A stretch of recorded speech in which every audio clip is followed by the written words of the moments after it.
Hello students, आज हम बात करेंगे pulse field gel electrophoresis technique की, जो कि इम्पॉर्टेंट टेक्निक है इलेक्ट्रोफोरेसिस में।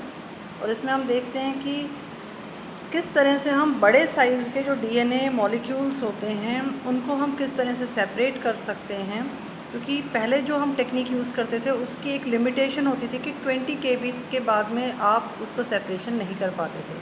तो इस तरह से एक वेरिएशन है एग्रो जेल इलेक्ट्रोफोरेसिस टेक्निक का, जिससे हम बैक्टीरियल डीएनए फ्रेगमेंट्स में उनके जो मैग्नीट्यूड हैं, लार्जर जो साइज़ के हैं, उनको हम conventional restriction enzyme analysis technique से हम किस तरह से उसको रिजॉल्व कर सकते हैं। पल्स फील्ड जो टेक्निक है इसमें, क्योंकि हमें सेपरेशन करना है डीएनए मॉलिक्यूल्स का, तो हम उन्हें अप्लाई करते हैं जेल मैट्रिक्स में, और जो इलेक्ट्रिक फील्ड होती है उसको हम ऑल्टरनेटिवली चेंज करते हैं उसकी डायरेक्शन। मतलब पॉजिटिव है एक बार, फिर again it turns into a negative. तो प्लस और माइनस, मतलब कैथोड और एनोड, हम बार बार उसको चेंज करते रहेंगे। डीएनए जो है, जो बड़े साइज़ का है, वो माइग्रेट करेगा, और जैसे ही उसका जो माइग्रेशन होगा उससे उसका एक सेपरेशन हो जाएगा। तो जो सेपरेशन जो होगा वो डिपेंड करेगा कि जो लार्जर साइज़ के हैं they will move very slower in comparison to the smaller size. तो this technique was developed by two scientist, Schwartz और कैंटर ने, जो कोलंबिया यूनिवर्सिटी के हैं। उन्होंने इस टेक्निक को डेवलप किया था और उन्होंने बताया कि किस तरह से हम बड़े साइज़ के मोर देन 50 kb को हम सेग्रीगेट कर सकते हैं। जैसा कि हम इस डायग्राम से विजुलाइज कर सकते हैं कि आपने बैक्टीरियल कल्चर को लिया, फिर आपने उस बैक्टीरियल कल्चर को आपने एगर की जो प्लेट है उसमें आपने इमर्स किया। उसके बाद में आपने देखा कि किस तरह से प्लग मोल्ड बनता है। फिर हम बैक्टीरियल सेल्स को ब्रोकन अप करते हैं और फिर हम देखते हैं कि डीएनए जो फ्री है एग्रोस प्लग्स में वो आप हमें मिल जाता है। फिर हम pulse field gel electrophoresis techniques को रन करते हैं और बाद में हम डेटा को एनालाइज करते हैं, डेटा को हम स्टेन करते हैं, उसको हम विजुलाइज करते हैं। तो इन जनरली हम क्या देखते हैं कि जो जेल मैट्रिक्स है उसमें एक थ्रेश होल्ड लिमिट रहती है फ्रेगमेंट के साइज़ की, लेकिन जब हम बार बार फील्ड की डायरेक्शन को चेंज करेंगे, प्लस और minus, sometimes it is positive, then you are again turning into negative, तो you are just changing the field direction. तो इससे क्या होगा, जो लंबाई होगी डीएनए की वो किससे निर्धारित होगी, जो आप चेंज कर रहे हो फील्ड की डायरेक्शन को। आप अलग अलग गति से डिफरेंट रेट से आप उसको चेंज कर रहे हो, तो उसके अकॉर्डिंग वो अपने आप को अलाइन करेंगे। और धीरे धीरे जितनी भी ड्यूरेशन में आपने उस इलेक्ट्रिक फील्ड को चेंज किया है, तो कंसिस्टेंसी रहेगी चेंजिंग ऑफ डायरेक्शन में। तो इस तरह से हम बड़े साइज़ के लार्ज डीएनए सैंपल को पीएफजी टेक्निक से सेपरेट आउट कर सकते हैं, जैसा कि हम इसके एक मेथडोलॉजी के स्केच से यहाँ पे देख सकते हैं कि आपने बैक्टीरिया का सैंपल लिया, पहले स्टेप में आपने बफर को ऐड किया, तो अब जब आपने बैक्टीरिया में बफर को ऐड किया तो एक सस्पेंशन बन गया। फिर आप नेक्स्ट स्टेप में क्या करते हो कि जो एग्रोज है उसको आप ऐड करोगे और उससे एक प्लग बन जाएगा। जैसे एग्रोज प्लग बन गया तो उसमें क्या चीज़ अंदर है, बैक्टीरिया।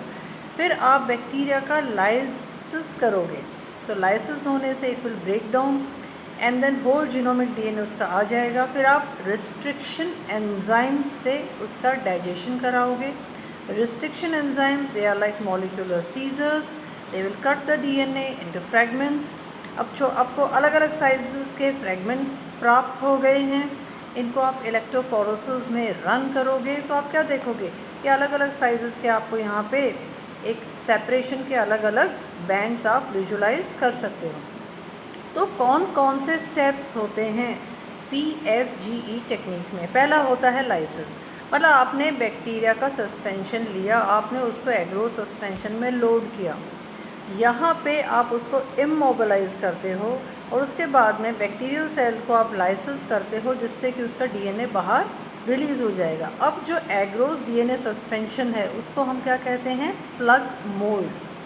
अब हम डाइजेशन करेंगे डीएनए का। जो बैक्टीरियल जो डीएनए है उसको हम रिस्ट्रिक्शन एंजाइम से ट्रीट करेंगे। तो जो less number of large size DNA fragments हैं उनको हम रिस्ट्रिक्शन एंजाइम से क्लीव करेंगे। इसके लिए हम आरएफएलपी टेक्निक को भी यूज़ कर सकते हैं, रिस्ट्रिक्शन फ्रैगमेंट लेंथ पॉलीमॉर्फिज्म, जिससे कि आपको बहुत सारे large number of smaller fragments प्राप्त हो जाएंगे।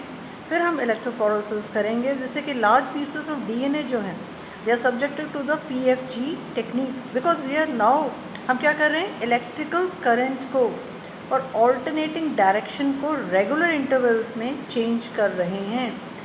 किसके मुकाबले, जो हम पारंपरिक विधि को अपनाते थे एग्रोस जेल इलेक्ट्रोफोरेसिस की।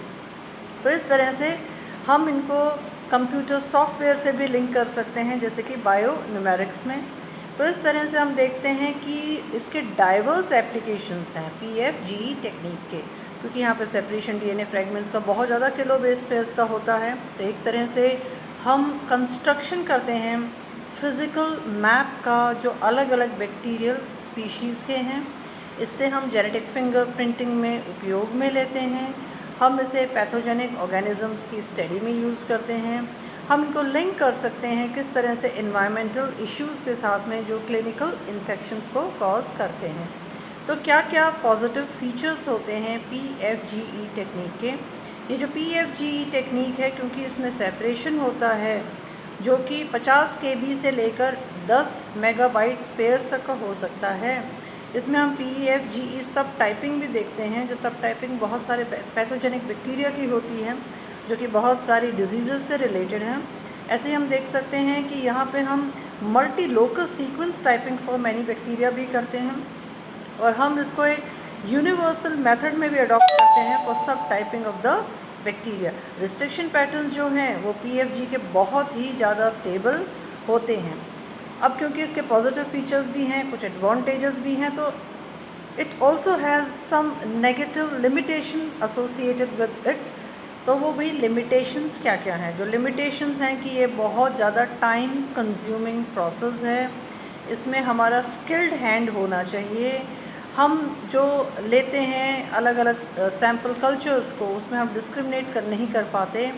पैटर्न्स जो हैं उनमें बहुत स्लाइट वेरिएशंस हो सकता है, और हम सेपरेशन जो है जेल के हर हिस्से में सेपरेशन को ऑप्टिमाइज़ नहीं कर पाते हैं। हमें ये नहीं पता होता कि जो बैंड्स सेम साइज़ के हैं क्या वो सेम पीसेस ऑफ डीएनए के हैं, या बैंड्स जो हैं वो इंडिपेंडेंट हैं या एक दूसरे पे डिपेंडेंट हैं। तो चेंज जो है वो एक रिस्ट्रिक्शन साइट का can mean more than one band change. इस तरह से it is not of true phylogenetic measure, तो it cannot be tied by the PFGE. And thank you for listening to me.